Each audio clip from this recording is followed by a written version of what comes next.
পাইছে যে আমি বৰ্তমান ডিপু মেডিকেল কলেজৰ মৰ্গত উপস্থিত আছোঁ। এইটো হ'ল যোৱা এইটো 9 তাৰিখে যদি ইলেকশ্যন হৈ গ'ল, ইলেকশ্যন হৈ থকা অৱস্থাত আমাৰ আদিবাসী লোক এজন কাঁঠালগুৰি এল পি স্কুলৰ প্ৰধান শিক্ষক কৰ্ণেল কিন্নু ডাঙৰীয়া তেখেতৰ as a third polling officer তেখেতৰ ডিউটি পৰিছিল চাৰ্ফপথাৰ এল পি স্কুল 19 নম্বৰ ৰঙমুম্বাই থানা অন্তৰ্গত। তেওঁ সেই পুলিচ হৈ থকা অৱস্থাত তেওঁ নিৰুদ্দেশ হৈছে। সেইটো কাৰণে আমি উপস্থিত আছোঁ। তেখেতৰ 9 তাৰিখৰ পৰা যোৱাকালি আমি খবৰ পালোঁ যে তেখেতৰ বডি পাইছে বুলি কিন্তু সেইটো কাৰণে আমি আজি ইয়াতে 9 তাৰিখৰ পৰা প্ৰায় যোৱাকালিলৈ প্ৰায় 10 দিন হ'ল।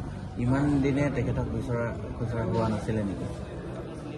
হয়, আমি জানিব মতে 11 তাৰিখে আমি এইটো খবৰটো পাওঁ। খবৰটো পাই কিনি আমি যিহেতু ৰঙমুম্বাই থানাৰ লগত আমি যোগাযোগ কৰোঁ, তেওঁলোকে কয় যে আমি বিচাৰি আছোঁ বুলি ক'লে। প্ৰেক্টিকেলি চাবলৈ আমি 13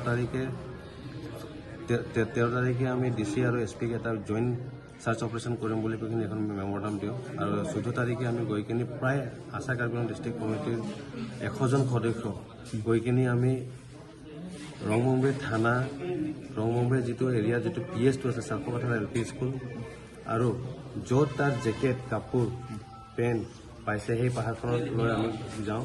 প্ৰায় তাৰ পৰা 10 কিলোমিটাৰ আঁতৰত।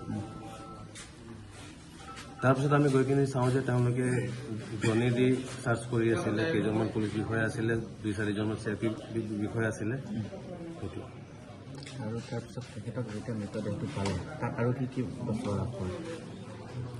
মৃতদেহটো যোৱাকালি পাইছে বুলি কৈ কিনি মোক বোকাজানৰ SDPO ডাঙৰীয়া মোক ফোনেদি যোৱাকালি প্ৰায় দিনৰ 1:30 বাজিমান তেতিয়া ভিডিঅ' ফুটেজ এটা পালোঁ মই। তাত পইচা অলপমান আছিলে আৰু তেখেতে উলংগ অৱস্থাত পাইছে। আৰু তেখেতৰ ওপৰত আপোনালোকৰ সন্দেহ কিবা আছে নেকি? সন্দেহ জিলা প্ৰশাসনৰ সন্দেহ আমি ক'ব বিচাৰোঁ যে মানে এইটো কিবা এটা ষড়যন্ত্ৰ আছে। সেইটো ভালকৈ উচিত তদন্ত কৰিব লাগিব। আপোনাৰ পৰিচয়? মোৰ নাম বিক্ৰম গোৱালা। মই বৰ্তমান আশা কাৰ্বি আংলং ডিষ্ট্ৰিক্ট কমিটিৰ এক্টিং প্ৰেচিডেণ্ট। আমি জানিবলৈ পোৱা মতে তেখেতে যেতিয়া নিজৰ ডিউটিলৈ গৈছিল তেতিয়াও অসুস্থ আছিল বুলি আমি গম পাওঁ। সেইটো কিমান সত্য? তেতিয়া অসুস্থ নাছিলে। অসুস্থ থাকিলে কোনো কাকো ডিউটিত নপঠায়। কিন্তু তেওঁ জনামতে আমি এতিয়া ৰিচেণ্টলি গম পাইছোঁ তেওঁ লিভ এপ্লিকেশ্যন এটা দিছিলে, তেওঁ একচেপ্ট নকৰিলে বুলি কৈ। আৰু তেখেতে যোনখন স্কুলত নিজৰ কৰ্ম কৰিছিল ডিউটি যোনদিনা গৈছিলে তাৰ পৰা কিমান দূৰত মৃতদেহটো? প্ৰায় তাৰ পৰা 10 কিলোমিটাৰ আঁতৰত পাহাৰ দুৰ্গম এৰিয়া। এতিয়া আপোনালোকে কি বিচাৰে? আপোনালোকৰ আমি সংগঠন হৈ কিনে এইটোৱে ক'ব বিচাৰোঁ যে ইয়াৰ উচিত তদন্ত হ'ব লাগে আৰু পৰিয়ালবৰ্গৰ সদস্যক চাকৰি দিব লাগে চৰকাৰৰ পৰা। তাৰপিছত যিটো ইলেকশ্যন কমিশ্যন যোনটো এক্টটো আছে সেইটোত কম্পেনচেশ্যন যিটো আছে সেইটো উচিত কম্পেনচেশ্যন তেওঁলোকে দিব লাগে পৰিয়ালবৰ্গৰ পৰা। এতিয়া ঘটনাটো ক'ব গ'লে যিদিন ইলেকশ্যন হৈছে 9 তাৰিখৰ পাছৰ পৰা তেওঁ মানে অসুস্থ হৈছে পুলিং চেণ্টাৰৰ চাৰ্ফপথাৰ LP স্কুলত। তাৰ পাছৰ পৰা তেওঁ মানে ক'ৰবাত এটা ৰুমত বহাই দিয়া হৈছিলে। তেওঁ তাৰ পৰা নিৰুদ্দেশ হৈ গ'ল। কেনেকৈ নিৰুদ্দেশ হ'ল আমি এইটো গম নাপাওঁ। কিন্তু তাৰ পৰা তেওঁ আজিহে যোৱাকালি ৰাতি 1:30 বজাতহে তেওঁৰ ডেড বডি ৰিকভাৰ হৈছে আৰু আজি পষ্টমৰ্টম কাৰণে আজি ইয়াত অনা হৈছে। তেখেতৰ আচল নাম কি আৰু ঘৰ ক'ত? কৰ্ণালীছ কিন্নু। তেওঁৰ ঘৰ অৰিজিনেল জন্ম জেগা দলদলি। তেওঁ শহুৰ ঘৰটো এনে ডকমকা হয়, কিন্তু তেওঁ অৰিজিনেল আগতে ডন বস্কো স্কুলত টিচাৰ কৰিছিলে। তাৰ পাছতে টেট টিচাৰ পৰীক্ষা দি পেলাই তেখেতে হৈ ৰেগুলাৰ হৈছে। কৈছিলে 9 তাৰিখ দিনা গৈছিলে, ক'ত গৈছিলে আৰু কিয় গৈছিলে? চাৰ্ফপথাৰ LP স্কুলত ডিউটি পুলিং ডিউটি। ক'ত আছে এইখন? এইটো চামেলাংশ এৰিয়াত পৰে, ৰঙমুম্বাই। তাৰপিছত যোৱাকালি উদ্ধাৰ হোৱাৰ তেখেতৰ অৱস্থা কেনেকুৱা? তেওঁক মানে যিটো আমি খবৰ পালোঁ, তেওঁৰ শৰীৰত এটাও মানে বস্ত্ৰ বোলা বস্তু নাছিলে বোলে। সেইকাৰণে উলংগ অৱস্থাত তেওঁক মানে ৰিকভাৰী হৈছে আৰু বডিটো পূৰা গেলি যোৱা বুলি পেলাই আমি খবৰ পাই আছোঁ। আৰু তেখেতৰ সৈতে আৰু কিবা বস্তু পাইছে নেকি? কিবা ধৰক তেওঁৰ জেকেটটো প্ৰথম দিনাই 9 তাৰিখে নে 10 তাৰিখৰ দিনা তেওঁৰ জেকেটটো কোনোবা পাহাৰৰ ওপৰত পেলোৱা আছিলে। তেওঁৰ আই কাৰ্ডটো ক'ৰবাত পেলোৱা আছে, এনেকুৱা য'তে ত'তে পেলোৱা আছে। মই এটাই কথা ক'ব বিচাৰিছোঁ, তেওঁ ইমান কমজুৰি মানুহ এটা, বেমাৰী মানুহ এটা, ইমান পাহাৰৰ ওপৰত তেওঁ কেনেকৈ উঠি যাব পাৰিব?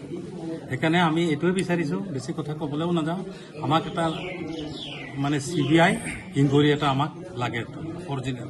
তেওঁৰ একচুৱেলি অৰিজিনেল তেওঁ বেমাৰৰ কাৰণে এইটো হৈছে নে কোনোবাই তাক তেওঁ চক্ৰান্ত কৰি পেলাই কিবা কৰিছে, সেইটো আমি সন্দেহ কিহত আছে আপোনালোকৰ? সন্দেহ এতিয়ালৈকে যেতিয়ালৈকে পষ্টমৰ্টম ৰিপৰ্ট নোলায় আমি কাকো সন্দেহ নকৰোঁ।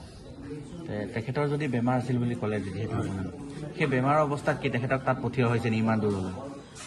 ইলেকশ্যন ডিউটি যেতিয়া দিয়া হয় তেতিয়াতো যাবলৈ বাধ্য হৈ যায়, তেতিয়া কিছুমান মেডিকেল টিম থাকে, এতিয়া তেওঁ দুইবাৰ তাত এই চাপকাঠাৰ LPC চিজাৰ হোৱাৰ পিছত তেওঁ কিয় মানে মেডিকেল টিমক মানে কল নকৰিলে, কিয় মানে প্ৰিজাইডিং অফিচাৰে মানে এইটো ইমান গাফিলতি কৰিলে, ছেক্টৰ অফিচাৰ থাকে, জনেল থাকে, তেওঁলোকক কিয় কল নকৰিলে?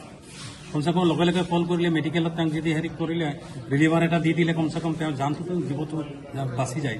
তেখেতক য'ত দিছিলে চাৰ্পকাঠাৰ LP স্কুলত তাৰ পৰা কিমান দূৰত? 11 কিলোমিটাৰ। 11 কিলোমিটাৰ। হয়। কিবা জংঘল নে কিবা কেনেকুৱা ঠাই? একদম অটব্য অৰণ্য, তাত মানে মানুহ যোৱাৰ বহুত মানে হেৰি আছে, সুবিধা আছে।